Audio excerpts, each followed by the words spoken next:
You are now tuned in to the Essential Roundtable podcast. Listen as fraternity brothers Madrian and Joe discuss various topics pertaining to life with the intent to promote self-improvement in a multitude of aspects. We hope that you're able to find value throughout the show. Enjoy! So I have it back. Yo. What's the deal? Episode. What's going on, brother? How you doing, man? Man, good, bro. Just living life. Things have been pretty good, bro. I got some good word today about happiness. I feel like this year has really just been as far as like all of the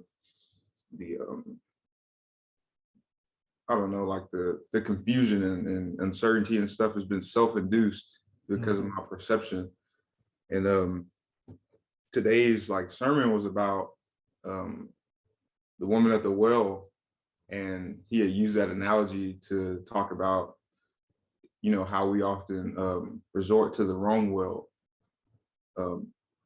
So, you know, like resorting to, you know, people for problems, or, you know what I'm saying, substances, food, you know, things of that nature. Like, I feel like when we really focus on him and, you know what I'm saying, the things that matter, then we can realign our perception to his way and, you know, just get through those things. So I'm gonna start to think that way after today.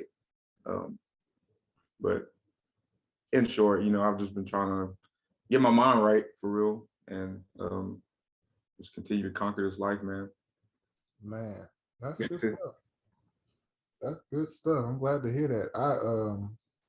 I've been in revival all week. My roommate has some tickets to go to this revival series rather, for the Full Gospel International Bible Fellowship Conference. It was good. It was really good. And my home church and DFW was doing revival this week too.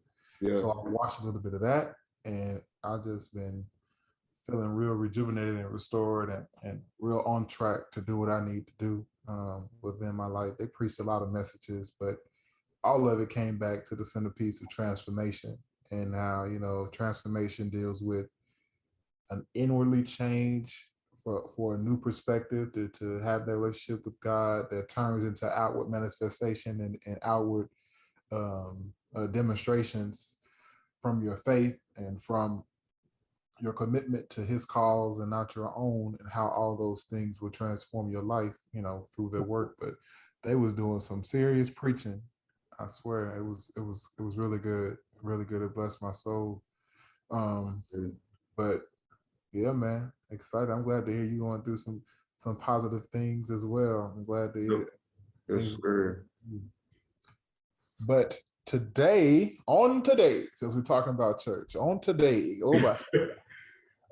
be talking about mental health and the importance of, you know, therapy and stuff like that. You know, you and I have both shared with each other that we have, you know, at some point in time been in therapy and seen counselors to kind of help us deal with things. And I think that it's big as Black men that we have conversations and unpack some of the myths about therapy. You know what I mean? I think that a lot of times people equate therapy to being, you know, a remedy for a cause. So like, you only go to therapy when you have problems. You know what I mean?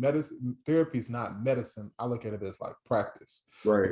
And it's not, you don't have to go forever. You just go for it whenever you need help.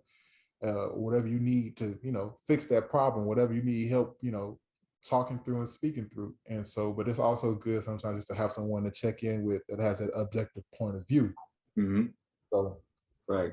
Excited for today. On today, we got our frat brother and our friend Thaddeus Tobert, who's going to be coming and speaking with us today.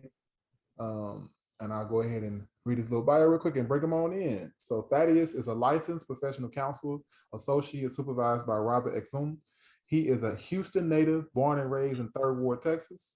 Thaddeus graduated from Prairie View A&M University, the best institution in the world, obviously, with a bachelor's degree in criminal justice and has obtained his master's degree in clinical mental health counseling from Sam Houston State University. For over 6 years, he has served youth and their families of Harris County by attending to their wellness needs. He is a proud and active member of the Nu Phi chapter of Omega Psi Phi Fraternity Incorporated. So without further ado, we're going to bring him on in, man. Woo, woo, woo, woo, woo, woo, woo, woo, woo. What's up, dog? Oh, man. What's good? What's good? How you doing today, man? Oh man, all's well. How you brothers doing? Doing all right. Good. Excited about this episode, man. Yeah, man. We just want to say thank you for real. I know this is your first time meeting with Joe. It's my boy. It's my LB, and we're excited to do this podcast together, man. We really hope to. We thought about it and started. It was because of conversations that me and him had with each other, and it was about impact, and that was like the thing that kind of set on our brains. But very, very grateful that you have chosen to spend some time with us today, man. Really, really appreciate it. Today, we're going to be talking about, as we kind of already discussed, mental health and therapy and the benefits of it. So we saw it only fitting to have someone who's doing this work, and even more importantly, a Black man who's doing this work. You know what I mean? Yeah, Come no talk doubt, no doubt. with some Black men about the importance of therapy. So, yeah, man, thank you for your time today. We really appreciate it. Man, appreciate y'all for having me, man. Yes, sir. So I guess I'll go ahead and kick it off today because Joey's been holding it down for the last few episodes. So I'll take the lead today. But man, I actually had, in anticipation of this episode, I ran a poll on my Instagram, and I kind of want to share some of the results from it, right? So I always just do it just to get like interaction and things like that. I enjoy it, and I think it's nice to talk with people about things they're experiencing. So, and this was the most interaction I've ever gotten on like polls on Instagram. So I just posed a simple question: do you think therapy is beneficial? That was all I asked.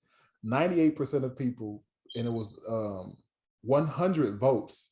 So 98 people literally voted yes, and only 2 voted no. And then the next question I asked was, what was your biggest barrier from getting a therapist? And it was a 4-part question. The first one was the cost. Therapy is expensive. The next option was, I really don't have the time. Then the other one was, I couldn't find someone that was right for me. And the last one was someone else. The largest percentage points was 45% said it was too expensive. And then the next one was 35% said they couldn't find someone that was right for them.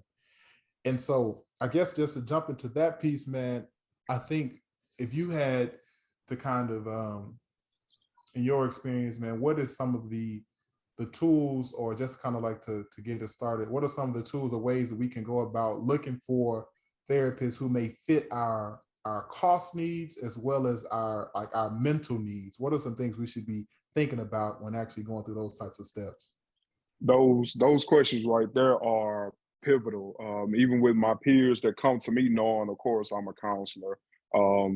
They come to me, hey, what should I look for? What are those things? So one of the questions that I would say to ask is pretty much, what is your therapeutic approach? I'm a counselor who's been in a client seat as well and still sitting at client seats as well. So that's one thing from my practice, what I know, hey, how do you practice therapy? So some of my theoretical approaches will be listed, such as Gestalt therapy, person-centered.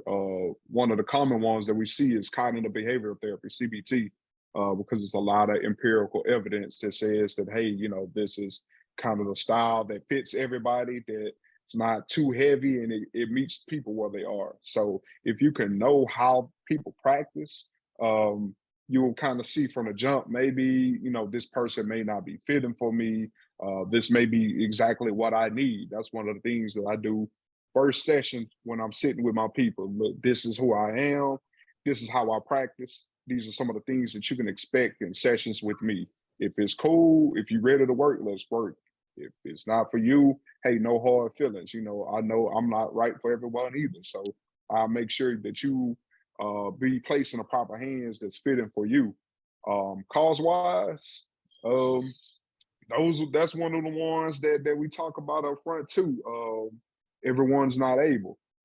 Me personally, my practice, the people I practice with, we do offer sliding scales for people who may, hey, 100, 125, or first sessions could be up to 150 because of diagnostics and assessments and stuff. So if that doesn't work for you, hey, what can you do?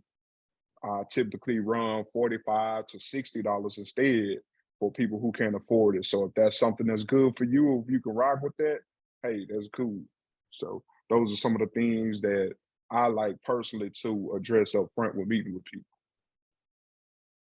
Yeah, man, I think that's good. I have two questions, so I'm trying to like control Yeah, myself. yeah, yeah, yeah. You said a lot of good stuff in there, but I want to go back first. What kind of got you into this work, man? I know there's plenty of reasons. You know, the mental health crisis is going Yeah, on in our country right now, especially with Black men and Black America. But what got you started doing this? man, that's we could go on for days. I can kind of keep it to a certain point with this today, but me needing it growing up, you know, typically in a Black household, it's like do as I say, not as I do. You feel what I tell you to feel. And when you try to express yourself, it's like, man, you're a man, grow up, stop being a punk, stop, you degraded for expressing yourself. And it's like, man, I know this doesn't feel right, but I don't know how to explain it. So a lot of times, people see anger or whatever else and be like, hey, he need his butt whooped, Mm-hmm. right? Or whatever. That's one of those things. So growing up not having that and getting into the juvenile population when I was fresh out of PV, and it was all male facility that I was in, majority Black males, majority young Black males, and Latino population as well. No Black male therapists nowhere. And like boys was acting crazy from left to right. You have fights over here, suicidal acts over here, and thoughts, and it was a mess. And getting into the units, these boys confided in me as like, hey, Mr. Tober, like I got this on my mind, and you from the hood, you from the trade like me and all of that, and I just see that you are fitting for me to talk to. I can't talk to this female therapist about this.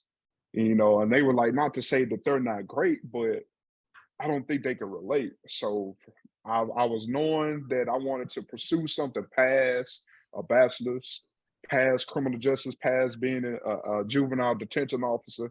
And right then and there, I was like, man, that they calling for me. Let me go get it.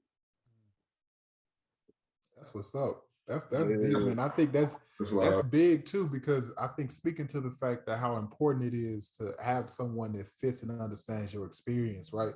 I think that like turns off a lot of folks from therapy in general. Because like when I was searching for one, I know I wanted the Black therapist first, yeah, and I live in Lubbock, so it's hard. So I have to do like yeah. It's hard. televisits Yeah, and stuff like that. But I think that is even more important. How important? I guess it's a decision for everybody to make on their own, but I guess in my own personal experience, I guess the question I'm trying to ask is how important do you think it is for someone to research, I guess like to find someone that fits those personalized experiences that you have to, like you don't have to explain certain things. You know what I mean? Because you got to yeah. explain certain things to a white therapist or even to a Black woman as a man that they just Mhm. wouldn't get. So how would you tell someone how to go about that? Just being honest about it, period, man. Just stepping into their room. I tell my clients, look, this is an open conversation. You're actually more in control of this situation than I am. Just because I'm a licensed credential therapist, that doesn't mean that, oh, I got carte blanche over you, and then what I say goes, and if you don't do what I say, then that's what it is. That's it. So just opening up and treating this as, this is something that I need. I know I have an issue. Let me come out with this. So, hey, look, before we jump into anything, before you do techniques or textbook stuff or whatever, look, this is what I have going on. And I'm like, the moment you stepping into that room, period, is a very big step. So you done already took the first step. Why not go all in? Because this is an investment in yourself, not anyone else. So opening up, being honest about it, no matter how much it may hurt, that's what we're here for. No right. matter how intense it may get, I'm gonna help you get to where you need to get to or whatever. I'm not gonna leave you in a crisis state. and like, man, I've opened up about this childhood trauma, and now I'm all screwed up again. We're gonna work that out, So be honest about it and then trust the process and the person that you're working with. Did you have anything, Jonathan? I don't ask the last few. I want to make sure I'm holding space for you to ask questions too. Oh yeah, it's fun. That was good. That I had a question about, like, so I'm not really sure if you can answer this, because I know this is gonna be kind of like publicized or whatever, but I wanted to know like and this is kind of like off topic from what we've been talking about. What's the common like thing that clients seek therapy for? Like what do you see across the board, like the common theme, I guess? Yeah. Man, just a few things. Adverse childhood experiences. We pretty much commonly call it childhood trauma or whatnot. So that comes basically from an ACEs questionnaire. Y'all can look this up.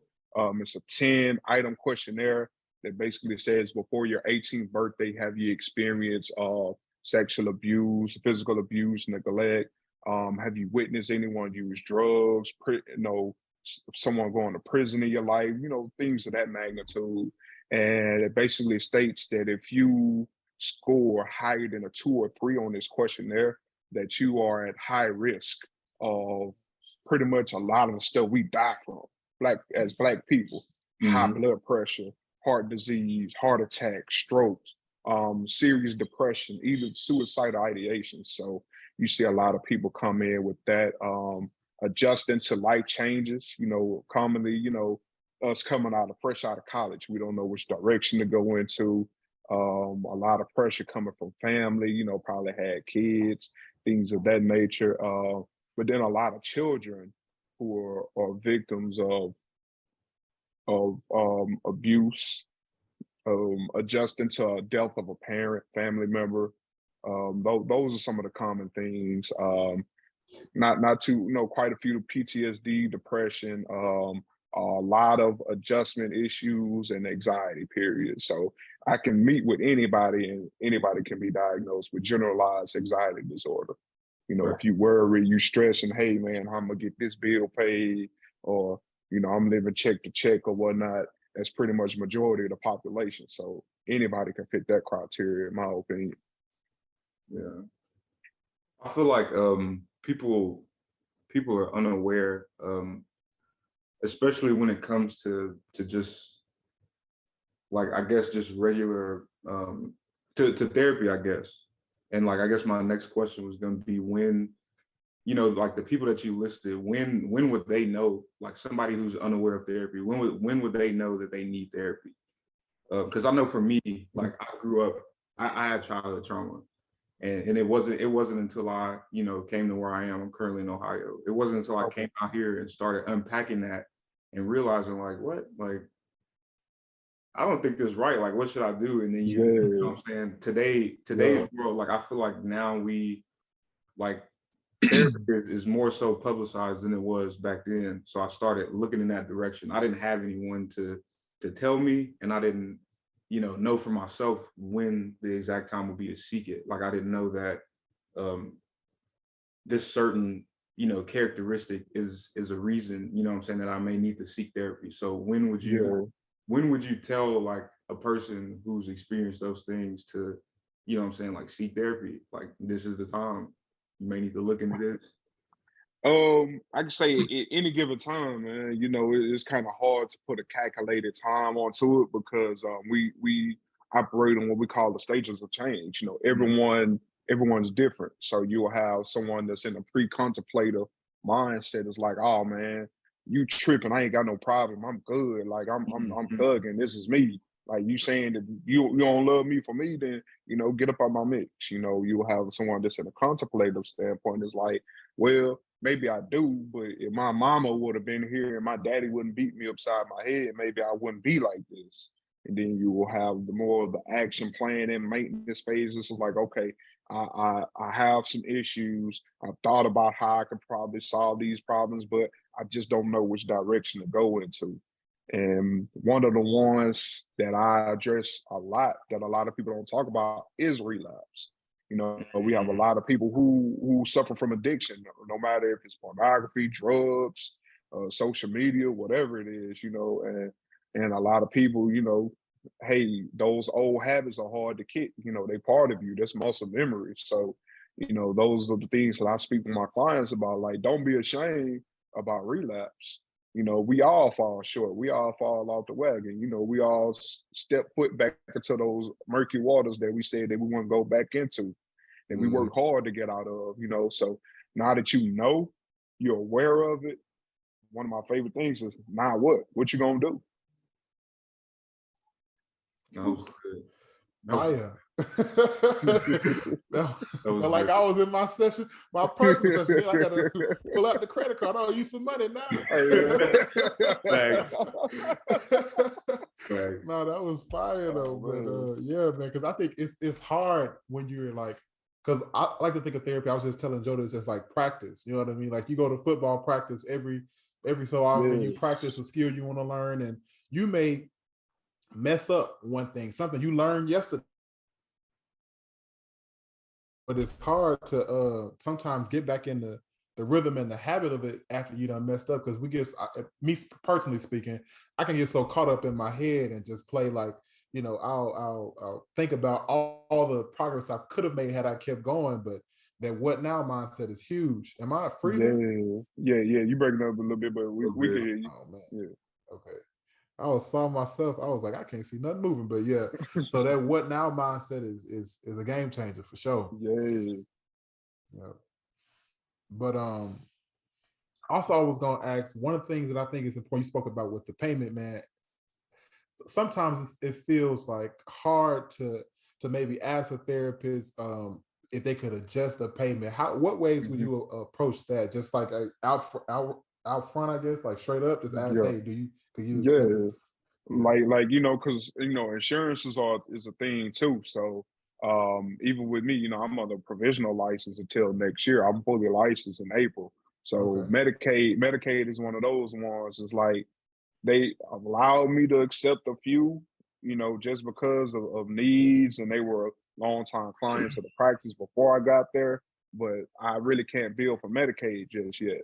And getting credentialing with certain insurances is a hassle. And because of the payout, we understand it's a need, but at the end of the day, it's business as well. So sometimes, we got a family to provide for, and insurances are not paying out pretty much almost until 90 days after services has been rendered. So you mean to tell me that I can do a service today and I'm not gonna get paid for it until October? So that's why, we choose who we want to credential with for insurance and stuff. So with that in mind, if we know that, then a lot of people, and this is one of those ones, so everybody pay attention to this one, the high deductible plans that we get from our employers and stuff. You may be saving money right now, but you're going to pay for it on the back end. You're going to pay for it in the back end. So if you got a high deductible plan, insurance is not going to take care of any services until you meet that yearly deductible. So $1,500, some as high as $2,500 plus. So you'll be paying out of pocket my rate, the hourly rate or whatever, until it's going to help you meet that deductible. But imagine you got to do that every year. So, if you are already living check to check and you got to pay $2,500 until insurance be like, all right, we'll cover this, then, you really going to feel that. So, just be upfront about your situation. We understand. I'm understanding as well. I'm from situations where, we couldn't basically afford some of the basic needs at times. So, hey, be upfront. Say, hey, I can't do it. I'm like, all right, bet, I'll do it half off. But if I'm doing this, come to all your appointments. I understand stuff come up, let me know, communicate, but make all of your appointments. Make all of your appointments, because I'm gonna hit your card regardless. That card gonna get hit. So my rate, you know what I'm saying? A lot of times the rate that I do for a sliding scale is our cancellation fee. So either way, I'm gonna eat. So just show up if I'm gonna eat, because you're doing yourself a disservice. Yeah. That's facts. I don't know, man. Sometimes it be feel like, because with therapy, you letting somebody in your life, and the therapist that I was seeing, it's like I don't. Sometimes it's like a friend that you pay for, and it's like you don't want to miss an appointment because it's like I kind of want to talk to this person again. We ain't friends because I'm paying you to see me, but I've established a relationship with this person. So yeah, I definitely feel like it's hard sometimes to kind of have those conversations, at least in my experience, because it's like this is something I know I need to be doing, but also understand this person has a life and bills too. So it's like, you know what I mean? So I think it's just about, like you said, being upfront and being transparent. So I appreciate the tips on that, man. Yeah. No doubt. Even on that, we do have responsibilities or whatever, but a couple people out of 100, you know what I'm saying, it's not gonna hurt. Dropping the rate down because it is something you need, and this could be very well the thing that save your life.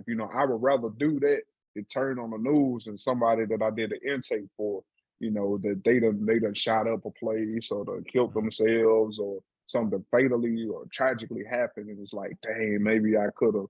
I don't want to be in that situation. So, people talk about altruism, you know, eh, living our creed and stuff like. Like, come on, like we can do that for one or two people, So that's how I see it. Yes, sir. Did you have another question, Joe? I wanted to, I was just gonna come in. I wanted to talk about, like, real briefly about my first and recent therapy experience. So prior to this, I kind of already said it earlier, I didn't know really, how to screen my therapist. I didn't even know that was a thing. So basically, like, we get into the session. I explained to him what I'm kind of like going through and stuff like that. And I want to say for the first month, we were doing, stuff like to get right. That's why I learned, what I'm saying, that actually talking through your problems, like because he was just sitting there and he was like, yeah. He was kind of like yes man in it. And I'd go home and kind of like have a new perspective of what I'm saying, my situation, because of what I was talking about. Throughout the whole, like, duration of that, I didn't really get any coping mechanisms, and it has started to turn into like more of a friendship conversation. Gotcha. And then a therapy session. You know what I'm saying? I'm coming to you for help, and then it's like, oh well, now we're talking about sports for the first half of the session, and what I'm saying, after it's like, well, what can I help you with today? So I guess, like, my question to you would be, what I'm saying, like, how, like, do you, when you're with a therapist, like, should you establish like boundaries as far as like the intimacy and the types of conversations that you have? Should you keep it like strict to, like, this is my problem and this is why I'm here, and then like keep it at that, or like what type of relationship should I expect to have with my therapist? So we operate under code of ethics that basically explains our boundaries with clients as far as to sexual intimacy. You have a lot of people that cross those lines as well. It's like, there's nothing wrong with you being like, all right, we men, we're gonna see women and be like, man, but you got to understand that this is the role that you're in. This is what's expected of you. You can't blur those lines and be, all right, I'm gonna be your partner. We're gonna go hit up Sunday fun day and stand on a table with hoopers and carouse and do it up. And then Monday, I'm in session with you. Oh, how you feeling today, Joe? That's nearly impossible because I done seen you on Demon Time. Right. And I'm like, all right, this is gonna be hard to be able to check that. So, but even on that magnitude, you're not feeling that you're coming in to get what you need out of your therapist. This is what we've been talking about, man. Stand on your ground. Stand your ground with it. Like, hey, this is what I'm here for. It's nothing wrong with having an icebreaker. Like, even me, sometimes we go off on a tangent in the conversation during a session because I may relate to you or something. We all the bros on here. So, we could be in session and start talking about something Omega related and stuff. And then it's like, all right, let's get back to it. You know what I'm Right. saying? Or either I'm so cold with it, I could tie that into the conversation and be like, all right, so we could talk about the cards, you know what I'm saying? Or talk about some other stuff that we can't talk about on here, but Right. you know, we can do that if we have that Yeah. established and stuff, and because we relate on that level. But you know, how can you tie something that's tangential into the session? You know, and I have an understanding based on clients that I see that's had previous therapeutic relationships and stuff, and it's like, man, like I could come in and talk, like we could talk about that, and you can make all of this flow. And Mhm. time just go by before you know it. I look like, look here, bro, we got 5 minutes left, man. Oh man, I ain't even get everything out. We talked about a good enough of what you want to talk about. You know, we can Right. kind of say that for next time. So now we got some enthusiasm to continue doing what we're doing. Like now you like, all right, no matter what I have going on, I'm making a session. I'm Mhm. coming to the session. I might be 5 minutes late, but I'm gonna hit that. Look, I'm parking. I'm pulled into spot 313C. I'm here. Right. You know, I have quite a bit of clients that'll do that just because, you know, I'm able to tie that tangent into what we're here for. Yeah. Right. That's Do dope. you do you think it is beneficial for someone to like continue to like do periodical checkups, maybe when they've gotten to the point where they've grasped that initial like cause that got them in there? Because like like again with my recent experience, I didn't know um that what was going on was like counterproductive until Mhm. I, you know what I'm saying, like till I started asking questions, till I realized it. Yeah. I was feeling like awkward. I'm like, well, I feel like we might have, you know, maybe squashed what I originally came in here about, but I'm still paying this money, and we talking about sports and Yeah. and podcasting, you know what I'm saying, just regular like, Yeah. shit. So like when like you're supposed to draw the line. I feel like you draw the line, but like I didn't have anything else to talk about. So I guess my next question would be, um, in a ideal like therapist situation, if somebody like, you know, again got to the point where they've grasped that an issue like cause that they came in with, should they Mhm. continue to seek therapy or cut it off until something else can happen? I'm gonna Man, add you a know, little piece of that yeah, before yeah, you go ahead, answer. go ahead. Before you answer, and when did you fire him? Because that's basically what he Yeah, asking. You know what I yeah. mean? When did you fire him?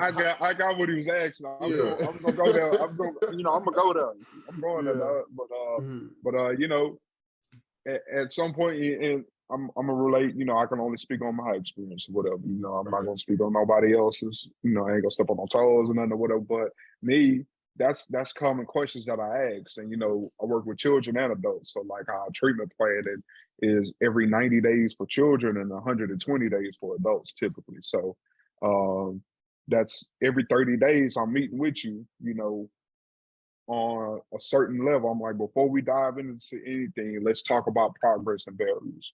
What's working for you, what's not working on for you. Let's go to the drawing board. In a lot of the session rooms I use is a big whiteboard. So we'll go up there and plan together. And I'm like, take a picture of this for a reminder and all of this. So if all of those boxes are checked off and you think you're good, then termination is part of the conversation. And, you know, and up front, I'm asking you, okay, termination is my goal because I don't want you to be dependent on me. At some point, you do have to sever that tether, that relationship or whatever. Not saying that, hey, if you don't need, you know what I'm saying, if you're not ever in need again, you can't come back. Like, that's my thing. Look, if you ever need it again, come holler at your boy. You already know Yeah. how we are. So you already know we fit. You know, hit my number, hit my psychology today, the website or whatever. If you ever need to come back, come back. But if you good right now, hey, there's no need for me to sit here and keep collecting money. You know, I don't think that's ethical to be able to do that. You know, that's not the right thing to do. You know, just to sit here and talk about something and the client needs are met. You know, and if I see that, you know, I run out of things to talk about. I'll run out of things to talk about, questions to ask, to go beneath the surface and not skate on the surface. So if I run out of stuff to talk about, I'm gonna be like, look here, it seems that we've addressed a lot of things. Where are you? What do you think you are? Is it any unfinished business? Unfinished business is one of the major concepts of my style as practicing Gestalt therapy. Some of those conversations that you wanted to have that you didn't have, those things that you wanted to do that you didn't get the opportunity to do, what's stopping you from doing it now? So if we don't have anything of that magnitude that's unfinished business to address, I'm gonna let you know straight up, look, I think maybe we need to scale back the frequency, for starters. And if you're ready to terminate, hey, we can go ahead and start that process. Right. So you said a process to terminate. There's a process? Well, I'm just saying, we can go ahead and just end it, period. Oh, okay. We can go ahead and end it. So that's what I was saying. That's what I was meaning. Like, we can scale back our frequency.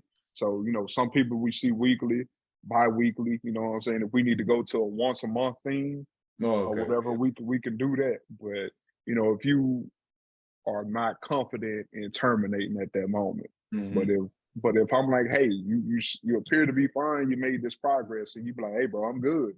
Right. What we doing here?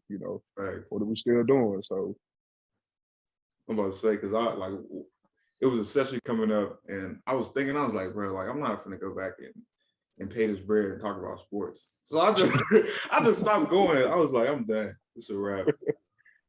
Oh man. Bro tried to text me and encourage me to keep going and to keep coming. And that was the thing that got me. Like, you encouraged me to keep coming, but we're not talking about anything. So do you really care about the process, or is it just my question for you is, how have you tried to challenge that, with speaking on that? Like you said, half of the session we talking about sports, and then half of it you want to go into therapeutic speaking and all of that. So have you tried to challenge that and come at them with that in any kind of way? You want to be real with you? I didn't, because I didn't have the mindset, I didn't have the boundaries in place to realize that I had needed to, redirect the conversation. Yeah. You know what I'm saying? Because I'm in your office. I'm giving you the power or whatever. But like you said, when we were talking earlier, like, you was like, the floor is yours. You know what I'm saying? You come and see therapy. I can't help you without you talking. So I didn't know that. Yeah. You know what I'm saying? Like, it's my show.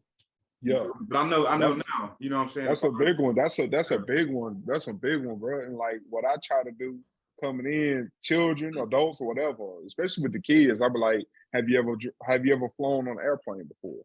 Are you familiar with the cockpit? Who sits in the cockpit? You got pilot and co-pilot. What's the roles of both? What role do you think you play? That's how I implement a challenge. It's like almost like a dare.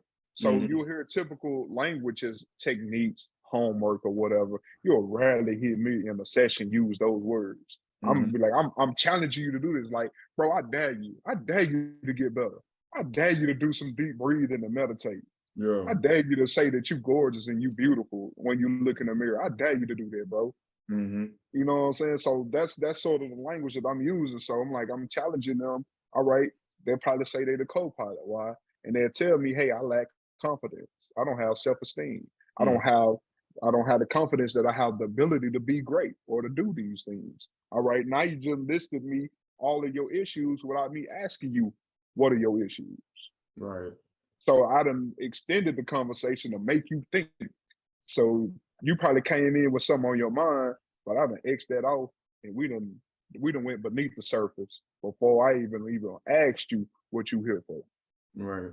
By just painting that picture and challenge you to think better of yourself and be like, actually, you are the pilot. This is why you're the pilot, because just as you said, this show can't go on if you don't speak. This plane can't fly if the pilot don't show up. Exactly. If the pilot don't show up, this plane ain't going nowhere. Exactly. Man. Exactly. For sure. Oh man. I think you need to go ahead and pay him too, Joe. You done got your No, session. You go no, ahead and take your card out. I am in the process of looking for a new therapist. Hey Yeah, man, this is a fellowship now, dog. It's all man, we good. really appreciate that, man. Hey, I think you hit everything that I wanted to discuss today, man. If you had anything else, or Joe, if you had anything else you wanted to add into that, man, but you done dropped some major gems today for sure. So Yeah. I'll toss it back to I Joe. yeah. So what could you say like to our audience to encourage them to feel better about seeking therapy? Because even though, you know what I'm saying, like again, we're in a space where, you know, therapy is starting to become, it's not the norm yet, you know what I'm saying? There's still misconceptions and whatnot, but we're starting to get there, you know what I'm saying? There's still people that look at people who seek therapy and say, "Oh, you're weak. You're weak. Yeah, You're not strong. You're not a man." You know what I'm saying? You're not a person.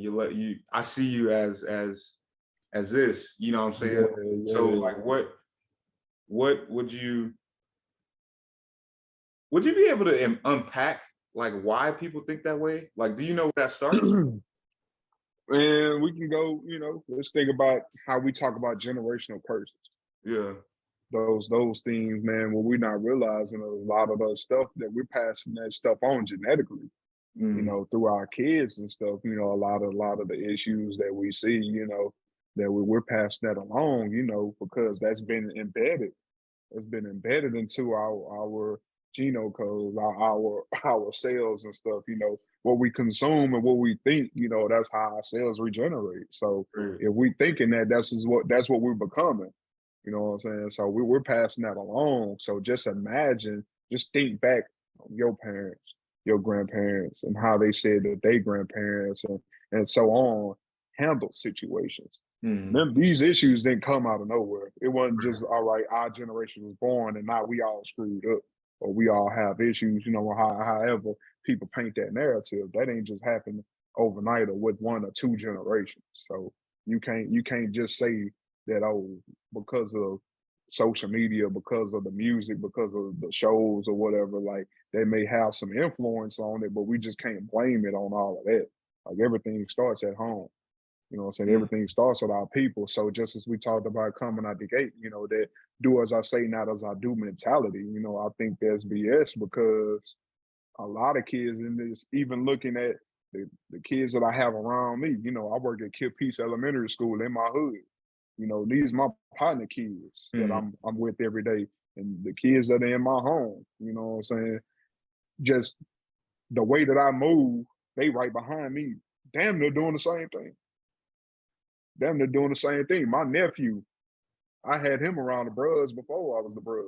mm, I'm flexing because I have tattoos on my biceps. He throwing up the hooks. You know what I'm saying? So something of that nature is like, okay, you can tell me to, okay, this is right or wrong. But if I see you doing certain things, even if it doesn't look that way, it'll trigger this going into this. right.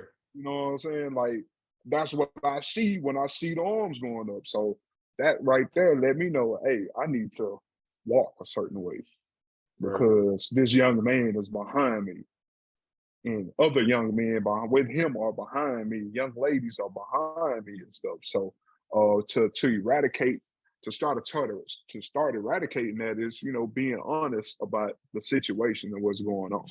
That we have a problem Hmm. sometimes, and even as men, we have that self-conceit about having a problem.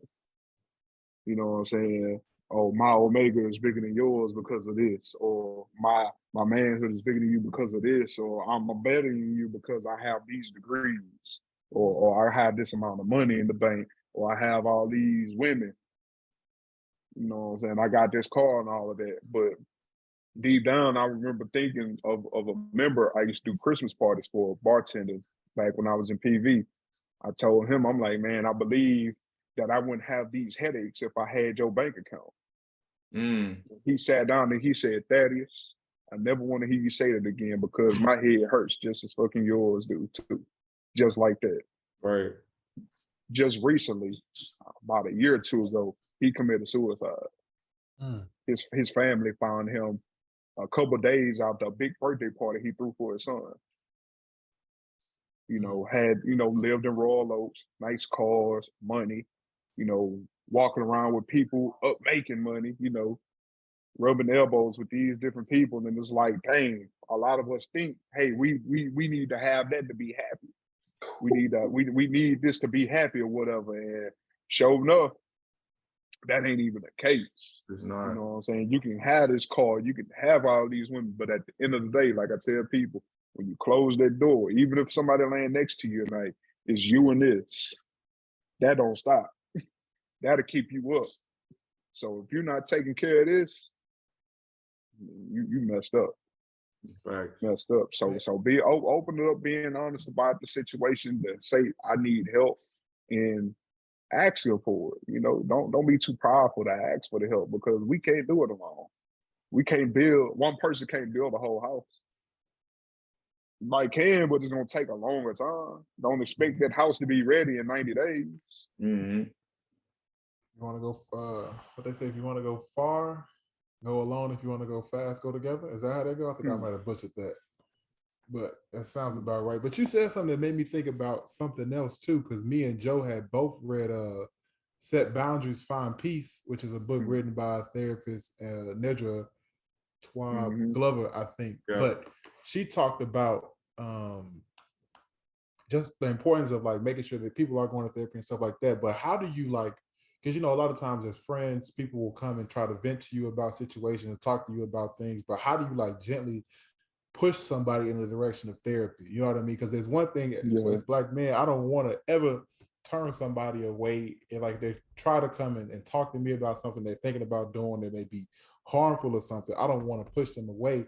But on the same tip, it's like, I don't have the skills to handle what you're really trying to unpack right now. You know what I mean? Or I may not even have like the emotional capability to handle or intelligence to handle it in a way that may be, you know, helpful for you to change behavior or change your life. Because I feel like a lot of times we'll get some friends. Some friends sometimes can give some horrible advice. You know what I mean? We'll tell the friend you're right. What they want to hear quick.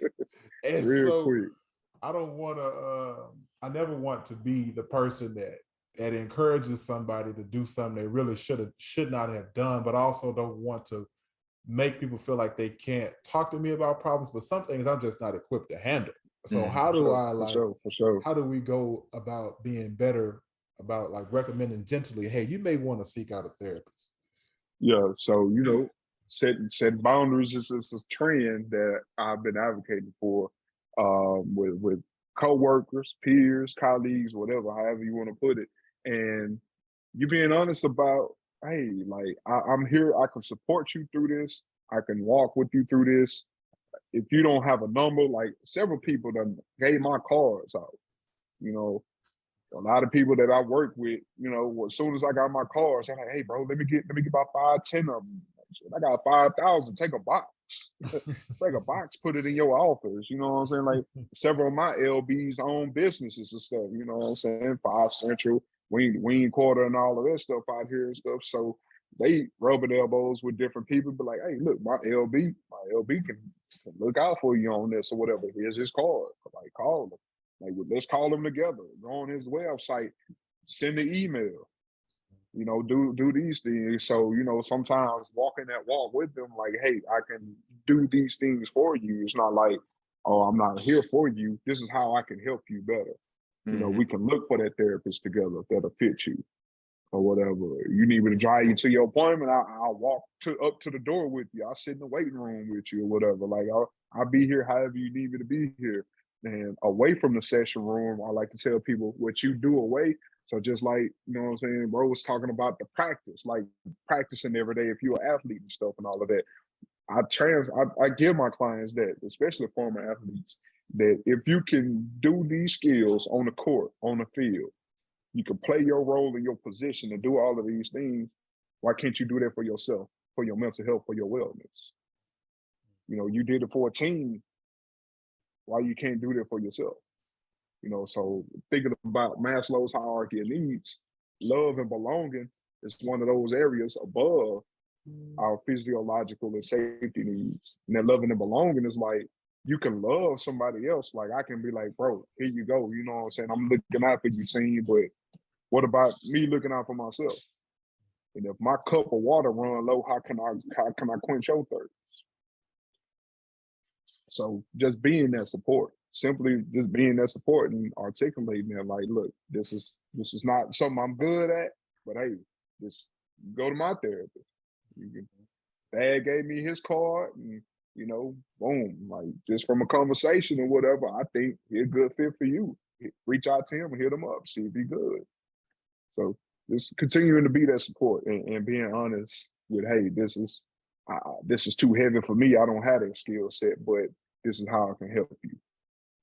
And I'm sure that y'all code of ethics covers this as well. But like if people are recommending like, hey, I want you to go, I see this person, you go see them, y'all not gonna talk about like what we got going on in our Yeah, session.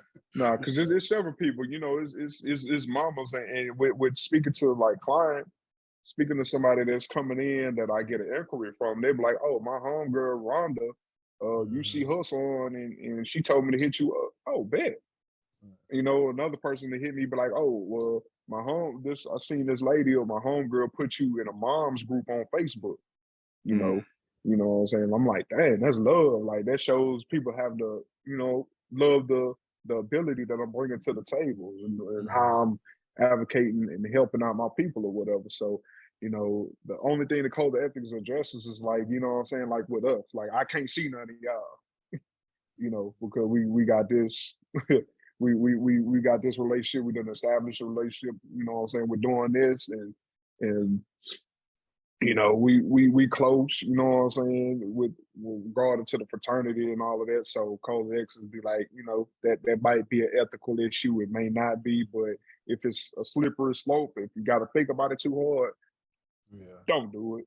You know, don't do it. So, you know, that's my license at stake that if I choose to, hey, I'm gonna bring my homie in, you know, I'm gonna bring one of my LBs in or whatever, and try to do this. And it's like, man, how can I look at you the same?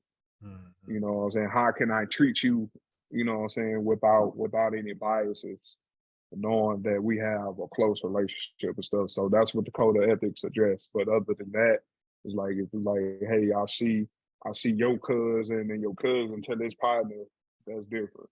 Yeah. Man, I can imagine that being hard for you in general, just managing your own boundaries. Because I know your line brothers probably like, dog, let me talk to you about this real quick. Let me come set this in your lap real quick, dog. Like, man, I'll be like, golly. I mean, you know, they'll do it easily, man. But you know, I tell them boys, you know, I'm thinking about my 6 dog off top, man. You know, like boy be like, he'll send me the Alec Baldwin come sit in my sofa, Jeff and stuff, and I'm like, bro. I'm like, bro, we can go have some man talk or whatever and all that. Like he do it jokingly, but people do really be serious about that. You know, like, man, yeah, you my dog. You can look out like what's up, bro? Like I only want to see you, and I done had to break plenty of people's hearts. Like, bro, I'm not playing with my license. You know, I'm not doing none of that. I don't need you. It's gonna take one time for you and you tell everybody business in the hood, so I'm not even about to take that chance and you go back and be like, yeah, I see that. And just so happen this person sit on the board. I'd be like, hey, y'all play football together. Y'all in these pictures together. How that work? Right. Play about a lot of things, but I don't play about my money. Not at all. I work hard for this and this license paying. No, wait. So I can't do that. Yeah, man. Oh man, I'm good, Joe. You good? I just wanted to say something real quick to the people. To the people. Speak to the people. Yeah. Therapy is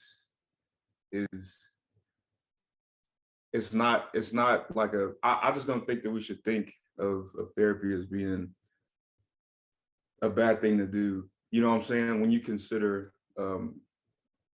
your life and when you was talking about a guy that you knew that committed suicide, that made me think about what I was talking to Adrian about earlier. You know what I'm saying? My perception of where I am right now. You know what I'm saying? There's so much to compare, you know what I'm saying, your life to. I don't got this, I don't got that, or whatever. But it's really not about that. You know what I'm saying? It's really about being centered. You know what I'm saying? It's about being well within. You know what I'm saying? Because if I'm you have to be able to be well within in order to steward what God is planning to bless you with. You know what I'm saying? If I say I want a family, if I say I want, you know what I'm saying, financial freedom, you know what I'm saying? If I'm saying that I want to impact people, and those are my goals. I'm just throwing those out there. Those are my goals, in life. If I'm saying that I want that stuff, what, like, if I were to wake up tomorrow and God gave me that, how would I steward it? You know what I'm saying? Am I well equipped with the tools that I need to steward all of those things? You know what I'm saying? And that's how I look at mental health and just therapy. You know what I'm saying? Because it's a form of self-care and self-help. You know what I'm saying? When you reach out on that level, when you realize, like, bro, like, something not right, I need to, get right, like, you're doing yourself a favor. So I just wanted to encourage, you know what I'm saying, because it's super important, you know what I'm saying, like, us as Black men, the world needs us. The world needs us, you know what I'm saying? So I'm preaching to myself, like, it's time to get serious about that for real, because the mental is not, it's nothing to play with, like you said. Like, can you sit still with your thoughts? Like, how are you stewarding those? You feel? Go get therapy, people. It's not bad. It's nothing to be ashamed of. That's all I wanted to say. Preach, bro. Preach. I echo them sentiments, man. It's huge, and I think so we can pinpoint men across all, all job fields, all genres of life, all walks of life, who have had, direct experiences like that I was talking about earlier, that had, hindered us, generational traumas that have been passed down. You know what I mean? I think about myself and the work I'm doing this summer, where I'm in and out of prisons every day. And you know what I mean? I was telling my supervisor and my scholarship cohort director the other day, you know what I mean? I grew up without so many Black men in my life, and then I go to somewhere like Angola prison and I see 10,000. You know what I mean? It makes sense why there's no Black men at home. And those are things that we have to unpack and think about it and have conversations about it. And I would just challenge, everybody to say, to reframe the way we think about, I like the way how you framed it as self-care, because we'll go and spend, in the name of self-care, you go drop $250 on some J's that just dropped. You'll go and spend, you'll go and spend $100 at Roof Chris, really like $250 at Roof Chris. We're gonna be honest, to take somebody with you. You gonna go drop all this money at these places, and whereas a session like we just talked about earlier, sliding scale can go from 65 to maybe 150, and why not make that investment in yourself and your health and your wellness? You know what I mean? To make sure everything's all right with you, because like you said, it's only helping you in the long run. And so I think that I just echo those sentiments, and I know it's hard sometimes to, like, for us to spend money on things that we can't see or feel tangibly in that moment. But the best investment, and we got highs in between these walls right here. So I think it's huge to take the time and the effort and the energy to, really, really do that work. So y'all went y'all bag real quick. I'm gonna go on my bag one more time. So we're speaking on that two things that I present. You know what I'm saying? I kind of present in sessions, with y'all, all the things that you were listing on. These are my goals. These are the things that I want to accomplish. If God gave me those things tomorrow, how would I carry myself? How would I show appreciation? How I will be a great steward with getting all of those things, tangible things or knowledge that I would want. So one of the things that I say with people heard of is the glass half empty or half full? Then right. So Repeat that. with the half, if is your glass half empty or half full? Okay. So I see it and I paint a picture. Once we go through it, I say, would you rather focus on your emptiness or your fulfillment that you're after? So if you're focused on lack thereof, and that's the only thing that you're focusing on, then how can you really give time to that empowerment, that uplift that I'm trying to give, that uplift that I'm trying to get? We trying to fulfill everything that I want to. And all I can think of and all I'm choosing to think about is, hey, I didn't have my dad in my life. Or I didn't accomplish these goals like I wanted to. I done went to prison. I done did, whatever the case may be. How can you focus on elevating your life if that's all you focusing on is that down? Two, the things that you can or cannot control. That thing right there, that is a beast. That is a beast right there. We going up to that whiteboard and we making that chart, that T chart. Can and cannot. And a lot of people, of course, a lot of us that cannot list, it's extensive. You probably need to go on another whiteboard, right? But maybe you can only think of 6 things on the can list. Well, because there's a lot of things on that extent, it's an extensive list of things you can't control. How much weight does those 6 items hold in your life? Like all of those things that you just listed, how much weight does they carry for you? And if you're saying, hey, like I want it bad, like I damn near can't breathe, I want it. Then what you waiting on? What you doing? Right. How are you grinding for it? How are you attacking those things? You just gonna sit there and focus on your emptiness? Or you gonna go get it and make sure that, hey, I may not get all of these things, but I got something. I got something. I feel good because I got maybe 6 things on my list and I done knocked out 4. Facts. Giving myself credit for what I did get. So implementing that positive reframing, you made a good point about that reframing or whatever, turning that something into nothing. A lot of us, people talk about street and all that, making a crumb out of cake, turning a nothing into something. We can do that there. Why we can't do that with ourselves? On a positive note, not with unhealthy habits, but with the healthy. Yeah. It's real easy to pick up them bad habits, boy. Yeah. Real easy. Yeah. We need to do a part 2 of this because you made some good points about the, about the challenging thoughts and the reframing and all of that. That right there is. For sure. That right there is, man. We can go. We can go on that one. Go all night, but man. We can go on that one. I really want to say thank you again, dog. Like I really appreciate it.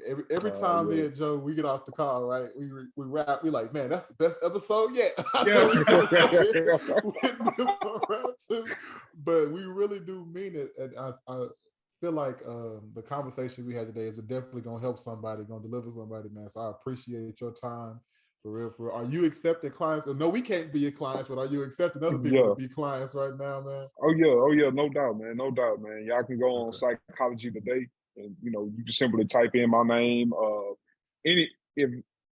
Period. Even if it's not me, Psychology Today is a good website to go on to search for a therapist in your area. You can search by area code, zip code, your city, and it'll pretty much show up the prominent therapists in your area. If they do virtual, telehealth, or in person, or both. Insurance, if they take your insurance, if they offer sliding scale, you get to see their specialties, their style of practice, so how I actually theoretical approach. You can see all of those things listed if you search on Psychology Today. So that'll be a way you can send an inquiry. We'll get an email or a phone call and all that. If we missed the phone call, we'll get an email to say, hey, you missed a call from Psychology Today. This is the person's name, phone number. You can write in an inquiry, tell me, hey, these are the issues I have, call back number. I'll call you back. We can set up, do the intake. You know, that's how it is with me. But even if it ain't with me, you know, you're in another area, like saying you in Ohio and stuff, and I know, you know, dog, you out of the city, so you know what I'm saying, you be everywhere. So, you know, even if it's somebody, you know what I'm saying, you traveling and you see somebody, psychology today would be a good referral source for them to find a therapist. Yes, Okay. sir. Hey man, y'all done got free gems. You done got a free taste of the style already. So Yeah. I'll tell you what, if you could be my therapist, you would. That's all I would say on No that. facts. So, Hey, there would be I no appreciate conversation that. about I it. appreciate So, that. yeah. But man, really, really appreciate you again, dog. And we're gonna let y'all go. We're gonna think of brew some more ideas, cooking up some more stuff on the show, man. Thank you again, Thad, for coming on the show. And we'll catch y'all next time. All right, bro. Thank you for having me, man. Absolutely.